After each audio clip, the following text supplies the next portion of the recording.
नमस्कार, आप सभी का स्वागत है यूथ अध्ययन के चैनल में। अब मैं आपके बीच पार्ट 4 लेके आया हूँ टेट परीक्षाओं के लिए, जो कि बहुत ही ज़्यादा महत्वपूर्ण रहने वाला है आपके लिए। पहला क्वेश्चन है कि भारत के राष्ट्र ध्वज की लंबाई और चौड़ाई का अनुपात क्या है। तो भारत का जो राष्ट्र ध्वज है, इसकी लंबाई और चौड़ाई का जो अनुपात है, ये 3:2 है।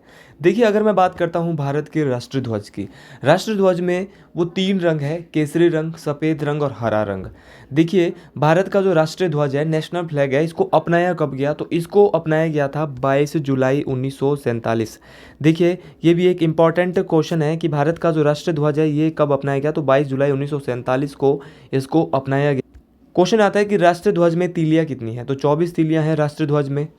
देखिए, झंडा दिवस भी मनाया जाता है। तो झंडा दिवस जो है वो 7 दिसंबर को मनाया जाता है और इस दिन को हम सशस्त्र सेना झंडा दिवस के नाम से मनाते हैं।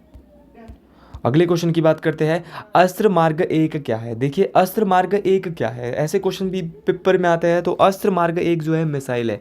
अक्सर जो है टेट परीक्षाओं में आपकी नॉलेज के लिए जो है आसान से क्वेश्चन पूछ ले जाते हैं। तो अस्त्र मार्ग 1 जो है वो क्या है? एक प्रकार का मिसाइल है।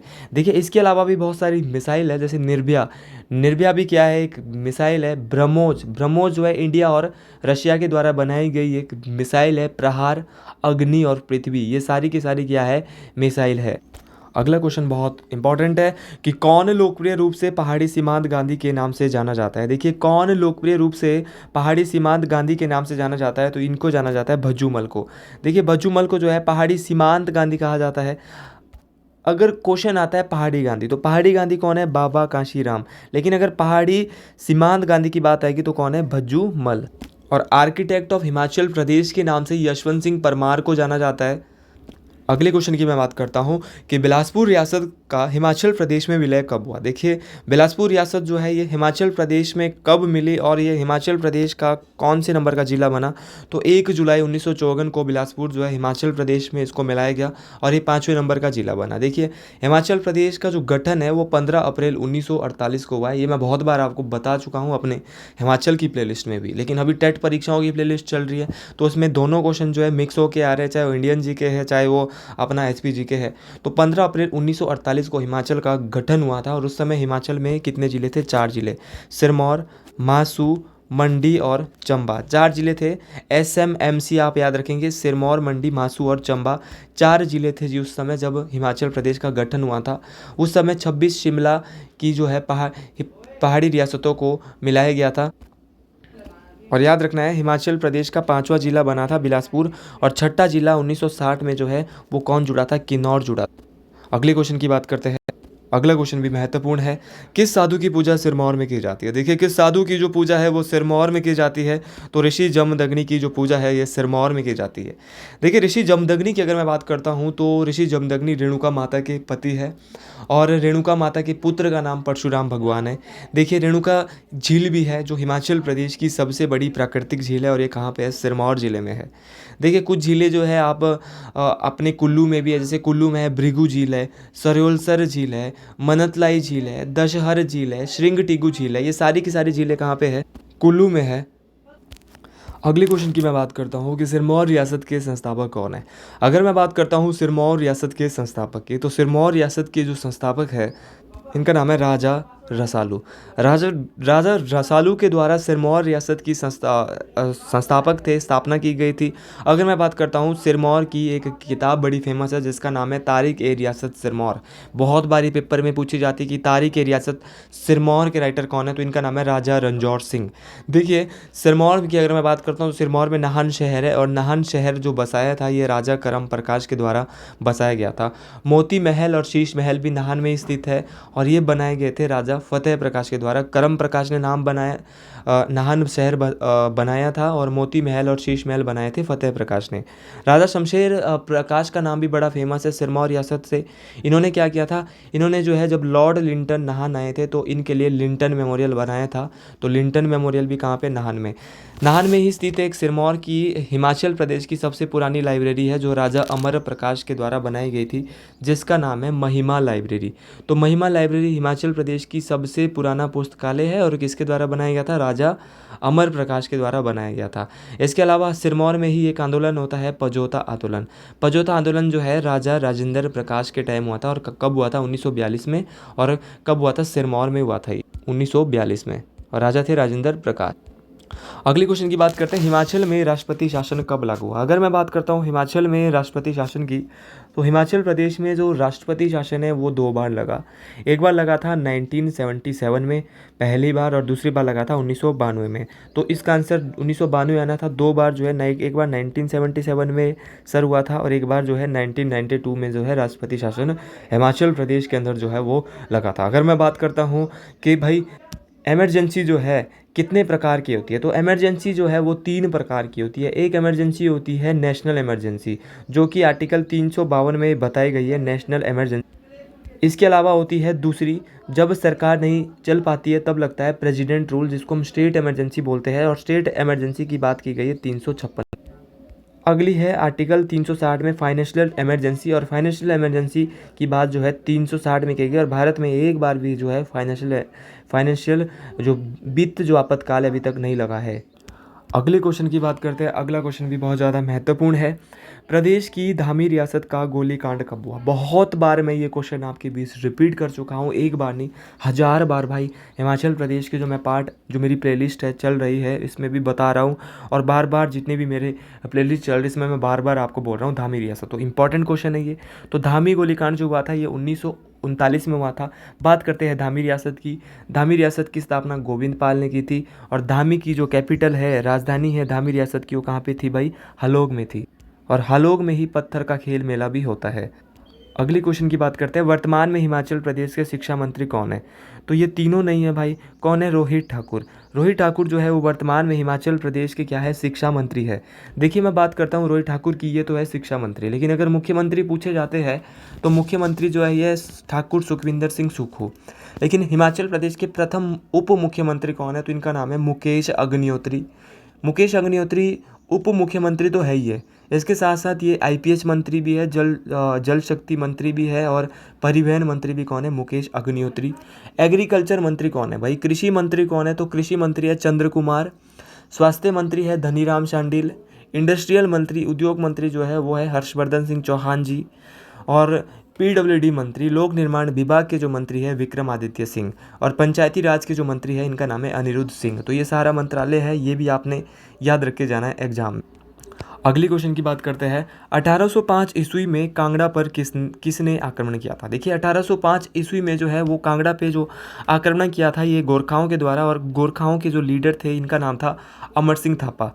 भाई अमर सिंह थापा को 1805 में कांगड़ा पर आक्रमण के लिए इनवाइट किसने किया था? तो ये बिलासपुर के राजा महान चंद ने इनको इनवाइट किया था, क्योंकि संसार चंद ने जो है महान चंद जो अन्य राजा थे इनको बहुत परेशान कर दिया था। तो इन्होंने जो है किसको बुलाया था? अमर सिंह थापा को बुलाया था।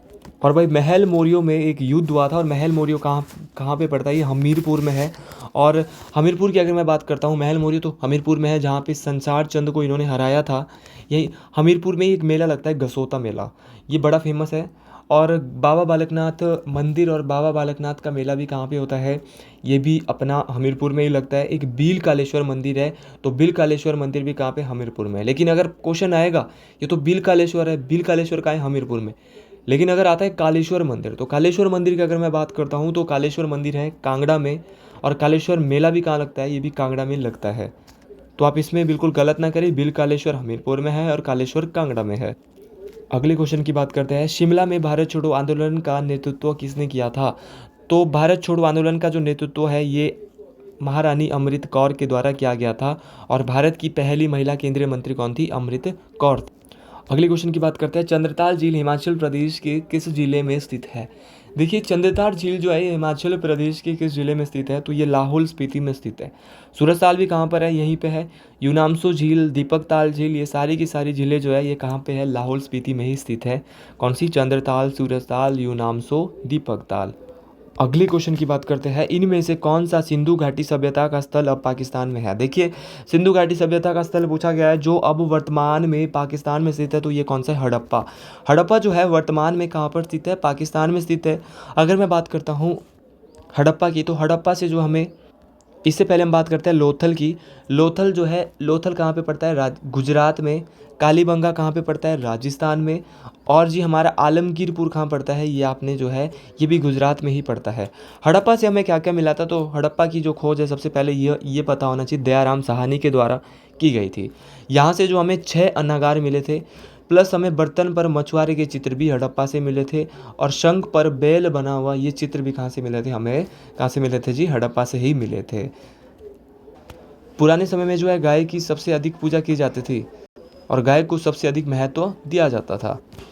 अगले क्वेश्चन की बात करते हैं। अगला क्वेश्चन भी बहुत ही ज़्यादा महत्वपूर्ण है एग्जाम के पॉइंट ऑफ व्यू से। अगला क्वेश्चन है प्रथम बौद्ध संगीति किस राजा के कार्यकाल में हुई? देखिए 4 बौद्ध संगीतियाँ हुई, चारों के बारे में बताऊंगा क्योंकि हर परीक्षा में ये बौद्ध संगीति बार बार पूछी जा रही है। अब मैं अगले क्वेश्चन की बात करता हूँ बौद्ध संगीति की। तो चारों बौद्ध संगीतियाँ मैं आपको बताऊंगा। जैसा बता रहा था, प्रथम बौद्ध संगीति किस राजा के काल में हुई थी?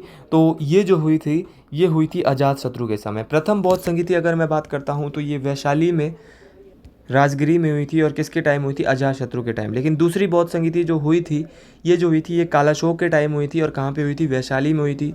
तीसरी बौद्ध संगीति अशोक के टाइम हुई थी। और कहाँ पे हुई थी? पाटलिपुत्रम, जिसका नया नाम है पटना। और भाई जो चौथी बौद्ध संगीति हुई थी कनिष्क के टाइम हुई थी। और कहाँ पे हुई थी? कुंडलवन, कश्मीर। पहली हुई थी राजगिरी में, दूसरी हुई थी वैशाली में, और तीसरी हुई थी पाटलिपुत्रम में। भाई याद रखना है कि चौथी बौद्ध संगीति कनिष्क के टाइम हुई थी कुंडलवन, कश्मीर में। तो 3 बिहार में हुई थी और चौथी कहाँ हुई थी? कुंडलवन में हुई थी। कुंडलवन कहाँ पड़ता है? कश्मीर में पड़ता है। देखिए बौद्ध धर्म के 3 रत्न हैं, बुद्ध, धम्म और संघ। याद रखना है, बुद्ध, धम्म और संघ जो है ये बौद्ध धर्म के, बुद्धिज्म लोगों के जो है 3 रत्न है। अगले क्वेश्चन की बात करते हैं। नॉर्वेस्टर किस देश का स्थानीय पवन है? नॉर्वेस्टर जो है वो किस देश की एक स्थानीय पवन है? तो इसका आंसर है न्यूजीलैंड। न्यूजीलैंड की जो एक स्थानीय पवन का नाम है नॉर्वेस्टर। अगले क्वेश्चन की बात करते हैं। Which is the deepest ocean in the world? देखिए दुनिया का सबसे गहरा महासागर कौन सा है?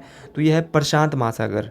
और प्रशांत महासागर की अगर मैं बात करता हूँ तो प्रशांत महासागर में जो है मारियाना गर्त है वो सबसे गहरी गर्त है, जो कि 11,022 मीटर गहरी है। देखिए महासागरों के लिए आपने एक ट्रिक याद रखनी है और ट्रिक का नाम है PAIS से। सबसे बड़ा जो महासागर है ये है प्रशांत महासागर, उस दूसरे नंबर का अटलांटिक, तीसरे नंबर का इंडियन ओशियन, चौथे नंबर का साउथर्न और सबसे छोटा है आर्कटिक महासागर। तो ट्रिक याद रखेंगे पैसा, और पैसे से आपके सारे के सारे ट्रिक जो है आपको क्या हो जाएंगे? सारे के सारे महासागर जो है याद हो जाएंगे, सबसे बड़ा और सबसे छोटा।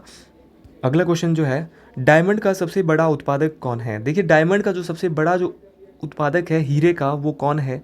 तो ये है रूस। भारत किस देश के साथ सबसे लंबी सीमा साझा करता है? तो भारत जो है वो बांग्लादेश के साथ जो है सबसे लंबी सीमा जो है वो साझा करता है। अगले क्वेश्चन जो यहाँ पे था, कौन सी भारत की प्राचीनतम पर्वत श्रृंखला है? देखिए भारत की जो प्राचीनतम पर्वत श्रृंखला है इसका नाम है अरावली पर्वत श्रृंखला। अरावली पर्वत श्रृंखला जो है ये भारत की सबसे पुरानी पर्वत श्रृंखला है। और अरावली पर्वत श्रृंखला जो है इसका जो विस्तार है वो सबसे ज़्यादा राजस्थान में आता है। और राजस्थान में जो है इसकी सबसे ऊंची चोटी है गुरु शिखर। 80% जो है अरावली पर्वत श्रृंखला कहाँ पे आती है? राजस्थान में आती है। अगले क्वेश्चन की बात करते हैं, दिग्वॉयल ऑयल रिफाइनरी किस राज्य में स्थित है? दिग्वॉयल ऑयल रिफाइनरी जो है ये असम में स्थित है। अगर मैं असम की बात करता हूँ, ऑयल रिफाइनरी तो यहाँ पर है, लेकिन यहाँ पे कुछ नेशनल पार्क है, जैसे काजीरंगा नेशनल पार्क, ये कहाँ पे? असम में। भाई काजीरंगा नेशनल पार्क असम में है, लेकिन यहाँ पे क्या पाया जाता है? एक सींग वाला गैंडा पाया जाता है काजीरंगा नेशनल पार्क में। ओरंग नेशनल पार्क ये भी असम में है। और अपना मानस राष्ट्रीय उद्यान ये भी कहाँ पे? असम में ही स्थित है। तो आप ये तीनों के तीनों राष्ट्रीय उद्यान जो है याद रखेंगे। भारतीय संविधान की कौन सी अनुसूची में नगर पालिकाओं से संबंधित है? तो नगर पालिकाओं से संबंधित भाई कौन सी अनुसूची है?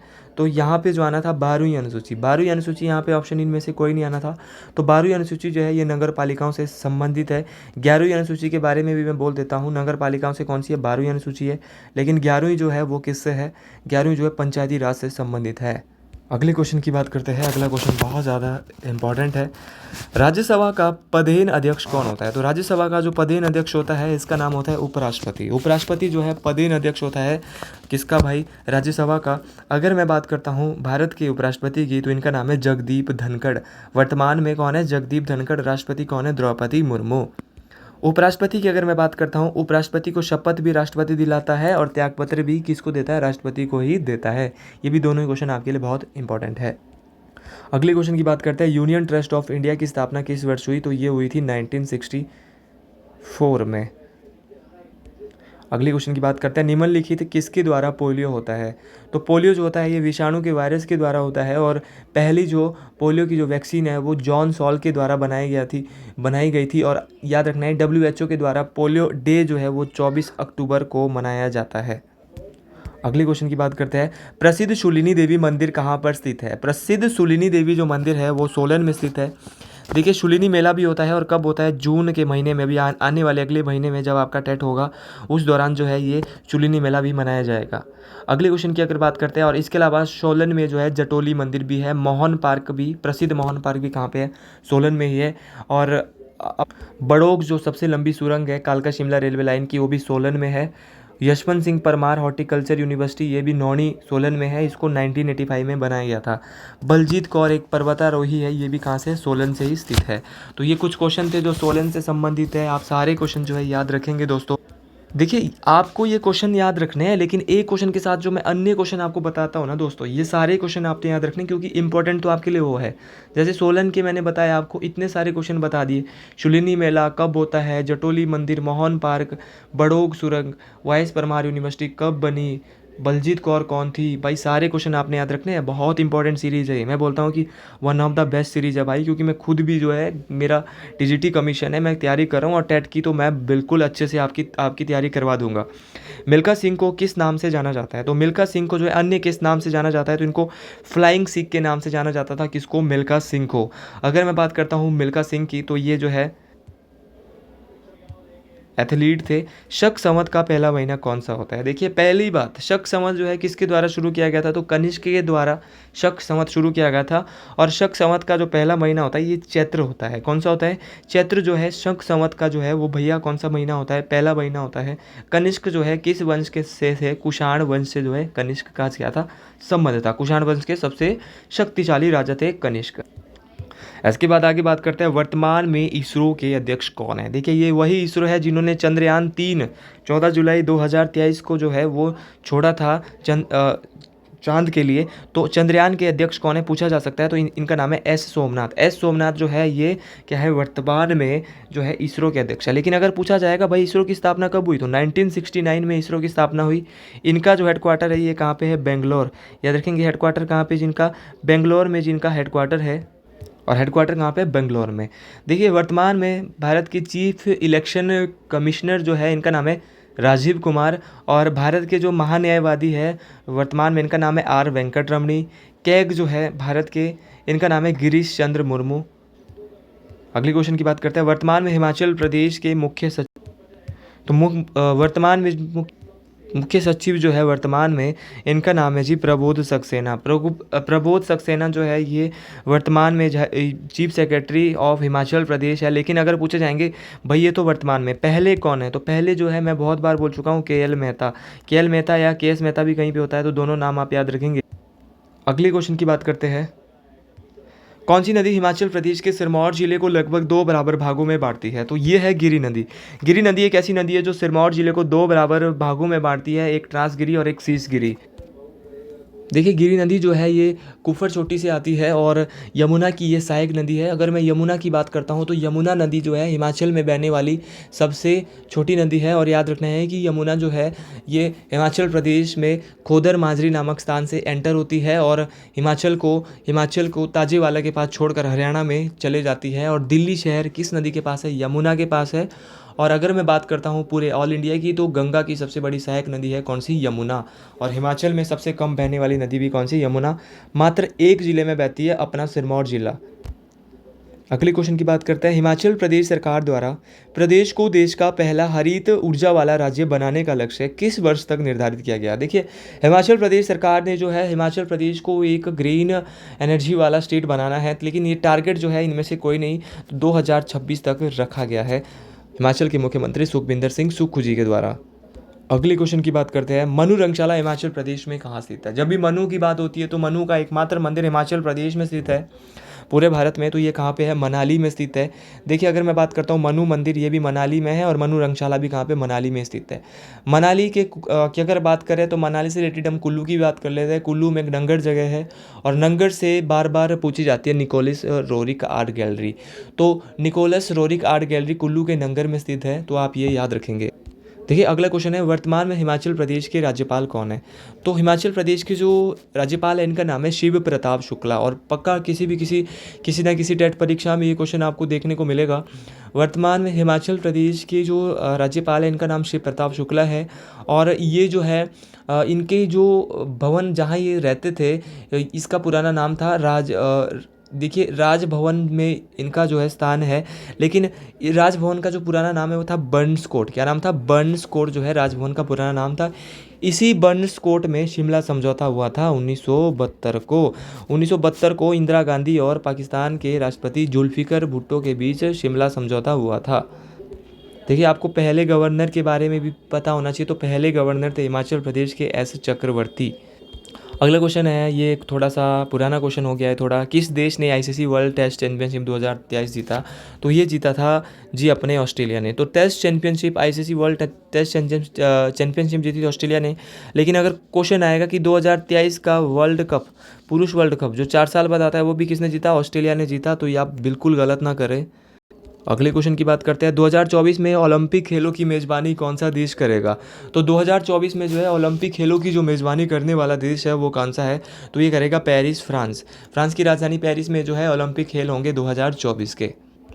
अगले क्वेश्चन की बात करते हैं, 15वां ब्रिक्स सम्मेलन अगस्त 2023 में कहाँ पर आयोजित होगा? तो ये जो हुआ था ये दक्षिण अफ्रीका के डरबन में जो है ये ब्रिक्स का सम्मेलन 2023 में हुआ था, और 2024 में जो ब्रिक्स का सम्मेलन हो रहा है वो रशिया में हो रहा है।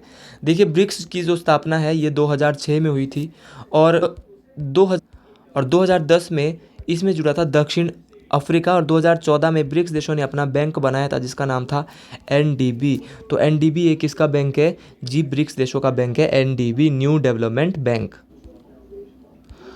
अगले क्वेश्चन की बात करते हैं, 1951 में आयोजित प्रथम एशियाई खेलों का आयोजन कहाँ हुआ था? तो ये हुआ था नई दिल्ली में। नई दिल्ली में जो है प्रथम एशियाई खेलों का जो है वो क्या हुआ था जी? आपका आयोजन हुआ था। देखिए 2026 में जो है वो कहाँ पे होंगे? तो आपने याद रखना है ये जापान में होंगे एशियाई खेल 2026 में।